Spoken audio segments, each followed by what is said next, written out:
Hey guys, welcome back my channel plastic में दक्ष। हमारे चैनल में आप स्वागत है वंस अगेन। आज की वीडियो बहुत ही इंटरेस्टिंग होने वाली है और अपार्ट फ्रॉम योर नॉलेज जो आपने कभी सुना ही नहीं होगा उसके बारे में हम डिस्कस करने वाले हैं। हमने बहुत सारी वीडियो प्रीवियस में पढ़ा था कि कैरी बैग्स होते हैं, उनसे पॉल्यूशन जनरेट होता है, प्लास्टिक वेस्ट जनरेट होता है, तो उनको रिप्लेस किया हमने बायोडिग्रेडेबल मटेरियल से जो हमें पीबैट की पैकेजिंग होती है और पीएलए और बहुत सारे अदर ऑर्गेनिक कंपाउंड से जिनकी वजह से जो बायोडिग्रेडेबल की प्रॉपर्टी को कंसिस्ट कर रहे थे, इन सबके बारे में पढ़ा था। मैं उसका एग्जांपल भी मैं आपको दिखा देता हूँ। ये देखिए ज़रा, ये कुछ इस तरह की दिख रही थी, ठीक है? बायोडिग्रेडेबल के मैंने आपको बताया था कि उनकी जो आइडेंटिफिकेशन होता है, उनकी सरफेस अपीयरेंस काफ़ी थोड़ा-सा डिफरेंट होता है सिंथेटिक प्लास्टिक से, जो कुछ फटने पे भी कुछ इस तरह का इलास्टिसिटी नेचर को दिखाता है। और विद रिस्पेक्ट टू टाइम, जैसा हमने प्रीवियस वीडियो में पढ़ा है कि 200 दिन, 300 दिन एज़ पर देयर के इंग्रीडिएंट की वजह से वो डिग्रेड हो जाता है with respect to time due to atmosphere effect. But अगर हमें जल्दी करना हो तो क्या करेंगे? क्योंकि समहाउ अगर हम इसे यूज़ करेंगे तो इनका रेट भी बढ़ेगा यूज़ करने का और इनके वेस्ट भी जनरेट होगा। हालाँकि साल 2 साल लगते हैं, बट इनका भी तो वेस्ट जनरेट होगा ना समहाउ। तो उस कंडीशन में क्या करें? अगर इसे जल्दी डिग्रेड करना हो, इसे रिसाइकिल करें या फिर हम इसे दोबारा से कंप्लीटली खत्म करना चाहते हैं, तो कैसे करें? इसका क्या सॉल्यूशन है? इन सब का ये बहुत अच्छा मैं आपको बताता हूँ और मैंने प्रीवियस वीडियो में आपको मैंने ये भी बताया था कि कुछ कंपनीज इंडस्ट्रीज अपने प्रॉफिट के लिए वो उनको कंप्लीटली सिंथेटिक और पार्शियली सिंथेटिक बनाकर और ये प्रमोट कर रही थी कि हमारे बायोडिग्रेडेबल मटेरियल है। बट वो ऐसा नहीं, मैंने आपको बताया ना, अवॉइड करें और मैंने ये भी बताया था कि ठीक से आइडेंटिफाई करें। अब मैं आपको इस वीडियो के एजेंडा में आपको बताता हूँ। पहली बात हम इसमें ये सीखेंगे कि हम इसका आइडेंटिफिकेशन कैसे करें कि ये बायोडिग्रेडेबल है या नहीं है पैकेजिंग। दूसरा ये करेंगे इसको कैसे थ्रो आउट करें, यानी कि जब ये यूजेबल नहीं होता तो उसको क्या करेंगे, जैसे कि ये था। तीसरी चीज़ हम ये सीखेंगे कि अगर इसे डिग्रेड कर रहे हैं या फिर इंडस्ट्रीज लोग इसे डिग्रेड करते हैं, ये इसका टाइम पीरियड बढ़ाना है डिग्रेड करने का, वो कैसे बढ़ाते हैं। और इस फिर पूरे वीडियो कंक्लूजन निकालेंगे जिस चीज़ से हम डिग्रेड कर रहे हैं इसको या फिर जो प्रोसेस है उसको ही क्यों हमने चूज़ किया। अदर अदर फर्दर भी प्रोसेस हो भी सकती थी। इन 4-5 पॉइंट के बारे में डिस्कस करने वाले। तो सबसे पहले ये जानते हैं कि इसकी आइडेंटिफिकेशन कैसे करते हैं। देखिए, जो बायोडिग्रेडेबल मटेरियल्स होते हैं या फिर जो पी-बैट की बेसिकली बना होता है, मोस्ट ऑफ ये आपके पैकेजिंग पी-बैट के बने होते हैं, पीएलए के नहीं बनते। पैकेजिंग जो पी-बैट के होते हैं, और उसपे पूरा इन्फॉर्मेशन लिखा होता है कि किस ब्रांड का बना हुआ है। ये और आप देखिए कि इसके आप देखिए तो ये सीपीसीबी के सर्टिफाइड है, ये कंप्लीटली आपको मार्जिन करके देते हैं, अपना क्यूआर कोड देते हैं कि आप इसे स्कैन करके बता सकते हो। ये हर कोई जो जेन्युइन कंपनी है, जो सिस्टमैटिकली काम कर रही है, वो आपको हर एक इन्फॉर्मेशन देगी।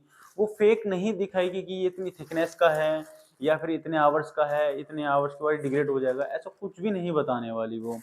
उसके बाद ये आपको बताता है अगर आप इसको फाड़ें, मैं आपको दिखाता हूँ, ये देखो फाड़े तो देखो कुछ इस तरह पहले स्ट्रेच हो रही है और उसका नेचर के बाद ये फटना स्टार्ट हो रही है। देखो स्ट्रेच में आप देख सकते हैं, अगर आप सिंथेटिक प्लास्टिक को स्ट्रेच करें तो काफ़ी ज़्यादा स्ट्रेच होती है, वो बहुत थिन होती है और माइट भी चांस वो थोड़ा-सा कलर भी स्पॉइल करती है। तो ये थोड़ा-सा एक मेजर डिफरेंस था। और सबसे इम्पोर्टेंट बात, हर एक पीबैट हर एक बायोडिग्रेडेबल मटेरियल की कंपनी अच्छा इन्फॉर्मेशन देगी पूरा, कि कहाँ से बनी है, कहाँ जाएगी, कैसे बनी है, किससे-किससे सर्टिफाइड है, ये सारे स्टैंडर्ड्स लिखे होते हैं, आप देख सकते हो। अब इसमें मेरे को दिख रहा है सीवीवी से है और कहाँ-कहाँ से लिया हुआ है, कंपोस्टेबल है, इन्होंने सब कुछ अपना रीज़न वगैरह सब कुछ आइडेंटिफ़ाई किया हुआ है। ये एक बेसिक कांसेप्ट था जो ये जान डिफरेंशिएट करने की आपकी सिंथेटिक है या फिर बायोडिग्रेडेबल है और राइट कौन-सा है। अब हम ये जानते हैं कि अब इसको यूज़ नहीं कर रहे हैं तो उसको फेंकेंगे कैसे? नॉर्मली देखो, इसमें सबसे अच्छी बात ये है कि इसको हम रैंडमली कहीं भी फेंक सकते हैं, बट नॉट एज़ ग्रुप, ये गलत है। ये सही नहीं है, हमें ऐसा नहीं करना चाहिए। एक सिस्टमैटिक तरीके से इसको भी आप सूखा रखिए, साफ-सुथरा रखिए और माइट भी चांस इसके अंदर आप ऑर्गेनिक वेस्ट डाल सकते हैं, जैसे आपके प्याज के छिक्कल, सब्जियों के छिक्कल वगैरह जो भी आते हैं, इसमें डाल के आप इज़िली फेंक सकते हो। भले आप चाहे गीले कूड़े में फेंकिए, चाहे सूखे कूड़े में फेंकिए, जब डस्टबिन फेंक में जाता है जो म्युनिसिपल वेस्ट में, तो आप इसको कैसे भी फेंक सकते हो। तो इसमें कोई दिक्कत नहीं है, वो क्योंकि इज़िली सेग्रीगेट होके इज़िली रिसाइकिल हो सकता है या फिर इज़िली डिग्रेड हो जाएगा, बिना कोई टॉक्सिसिटी को रिलीज़ करे बिना। थर्ड वन, हम ये जानते हैं कि अगर मैं इसको रिसाइकिल करना चाहूँ, तो ये इज़िली हो सकता है। बट पॉइंट नंबर 2 ये आता है कि इसकी अगर मैं रेट बढ़ाना चाहूँ, तो कैसे जल्दी रिसाइकिल होगा? क्योंकि प्रोडक्टिविटी बढ़ेगी या फिर आप इंडस्ट्रीज़ में हैं, तो इसके और क्या-क्या फर्दर ऑपरेशन हो सकते हैं। मैं आपको बताया था कि इंडस्ट्री में या जो जेन्युइन लोग हैं, वो हर एक इन्फॉर्मेशन राइट देते हैं ताकि कस्टमर तक पहुँच सके। बट हमें आइडेंटिफाई या पढ़ना होता है। मोस्ट ऑफ हम नहीं पढ़ते क्योंकि हम इंडियंस हैं। मैं आपको बताता हूँ, देखो इसमें साफ-साफ लिखा हुआ है, देखो मेड इन इंडिया है और कब बना है ये डेट लिखा हुआ है इसके अंदर। और सबसे फर्दर चीज़, इस पे देखो लिखा हुआ है this product can dissolve in dichloromethane में। ठीक है। ये डाइक्लोरोमीथेन एक ऐसा केमिकल होता है जो इस प्रोसेस को इसको डिग्रेड करने में, डिसॉल्व करने में इसे ईज़ी करता है, इज़िली घुल जाता है। अब बात ये आती है कि डाइक्लोरोमीथेन है क्या है और इसको ही क्यों यूज़ किया? पॉइंट नंबर 5 ये आता है, इसको ही क्यों यूज़ किया हमने? किया है इसकी रीज़न है, मैं आपको फिर दिखा देता हूँ अगेन, आप फिर देखिए, गौर करके देखिए, लिखा हुआ है this product can dissolve in in dichloromethane में। ये इजीली डिसॉल्व हो सकता है। अब इसका रीजन समझते हैं कि डाइक्लोरोमीथेन डिसॉल्व होने का रीजन क्या है इसमें, और एक कंप्लीट इन्फॉर्मेशन देता है हर एक अच्छी कंपनी जो हर एक चीज़ से जेन्युइन काम करती है, ताकि ये इन्फॉर्मेशन आप तक पहुंच सके और ताकि आप अवेयर हो सके, इन्वायरमेंट को बचाएं।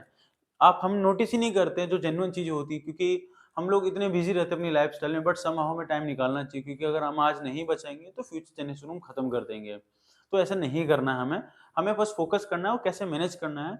और हर एक ब्रांडेड कंपनी बहुत अच्छा अच्छा इन्फॉर्मेशन देती है रिसाइकिल के रिगार्डिंग, मैं आपको बता दूं। और मैंने बहुत वीडियो ऐसी बनाई हुई हैं जो कंपनी हिडन फैक्ट बताती है प्लास्टिक पैकेजिंग की, इंटरनल पैकेजिंग के अंदर, कि कोई भी ब्रांडेड कंपनी इन्फॉर्मेशन कैसे देती है आपको, बस हमें आइडेंटिफाई करना होता है और बेसिक कंसेप्ट हमें पता होने चाहिए, और मैं आपको बहुत इजीली और हर एक वीडियो में रील्स के थ्रू आपको बताता ही रहता हूँ।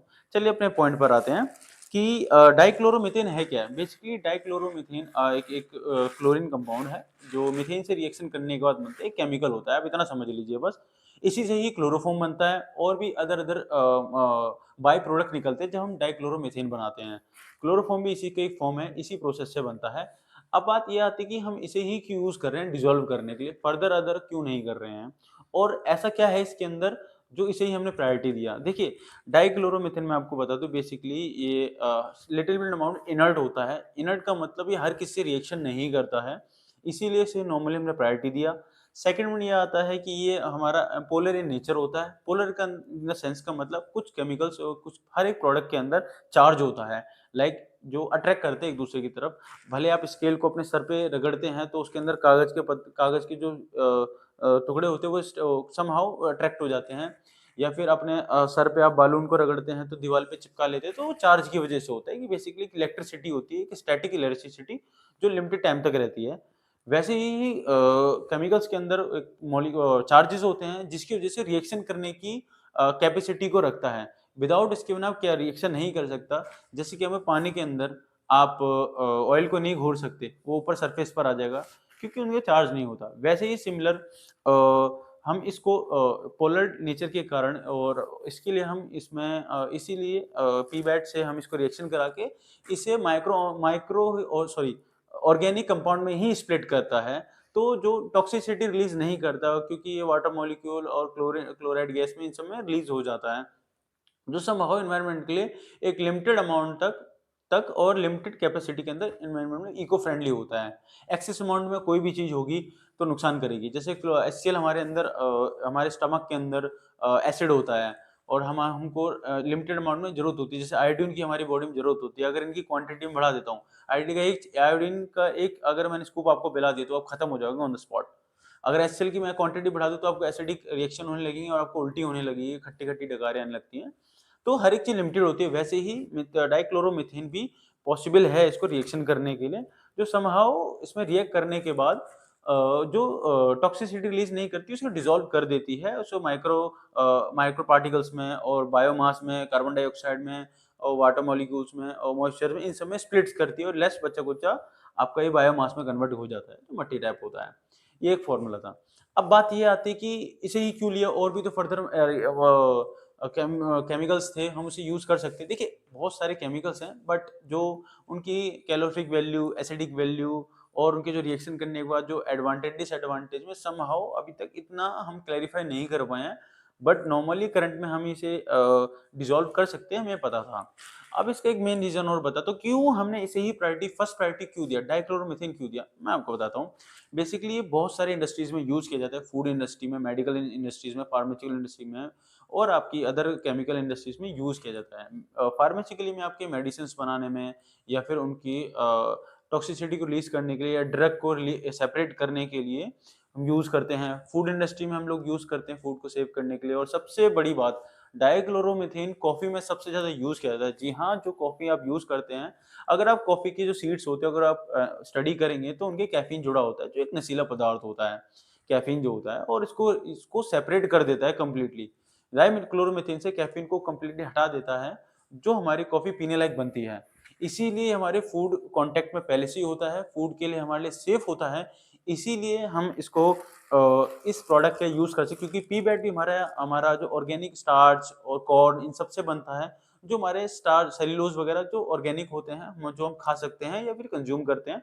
वैसे ही डाइक्लोरोमीथेन को भी कंज्यूम कर सकते हैं, क्योंकि इसकी जो सोर्सेस हैं वो आपके नेचुरल भी हैं और थोड़े आर्टिफिशियल भी हैं। आर्टिफिशियल हम लोग खाने के यूज में नहीं करते, नेचुरल हम करते हैं। जैसे कि नेचुरल में आपके करल्स होते हैं, या करल्स इन द सेंस का मतलब आपके जो समुद्र के अंदर आप जाएंगे तो बहुत सारी स्पीसीज होती हैं प्लांट्स की और एनिमल्स की, जो जिनके अंदर ब्रेन नहीं होता लेकिन जमीन में होती हैं, वो प्लांट सी की डेप्थ पे होती हैं, उनसे हम निकालते हैं, उनसे बनती हैं, जिसकी वजह से हम इसे फूड इंडस्ट्री में यूज करते हैं। कैफीन को सेपरेट करने में यूज किया जाता है और अदर केमिकल प्रोसेस में से यूज कर सकते हैं। तो इसीलिए हमने प्रायोरिटी दिया डाइक्लोरोमीथेन को, जो बिना कोई टॉक्सिसिटी को इसे डिसॉल्व कर सकता है। और ये एक फास्टेस्ट तरीका है जो इन पीबैट जैसी या फिर बायोडिग्रेडेबल मटेरियल को इजीली डिग्रेड करने का, बिना कोई टॉक्सिसिटी रिलीज किए हुए हैं।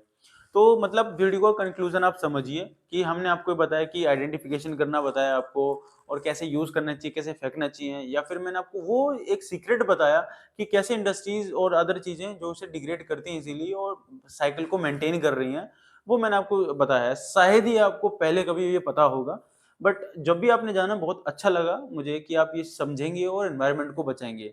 इस वीडियो को, मेरी जितनी भी वीडियो बनाने का मोटिव एक यही है कि आप समझे चीजों को, एनवायरनमेंट को बचाएं, बस एक यही मोटिव है। क्योंकि हम फ्यूचर बहुत जल्दी खत्म करने वाले हैं अपने बच्चों का, जो हमें नहीं करना। समहाउ आज से शुरू करते शायद हम कल बचा पाए।